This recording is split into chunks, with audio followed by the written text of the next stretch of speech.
Ayan.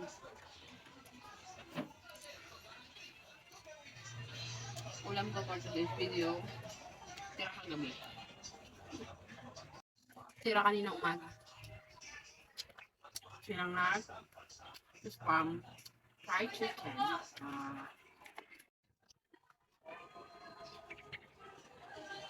Kayo, anong ulam niyo dyan?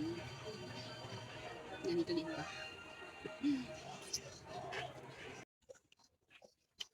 Ganito pa lang din. Sarap mag-swimming ulit. Sige naman. Tapos yun ka ng soft drink. Ay, naku. Huwag mo na ngayon, wala tayong pambili. Pag meron na lang. Saka bawal yun, di ba? Drink moderately. Bawal lang naman yung sa mga walang pambili.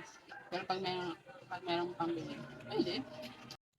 Kaya kung walang pambili, pwede lang kanin. Wala na ng panula. Ito na lang sa atin. Kailangan natin tubig. Hindi natin kailangan soft drinks.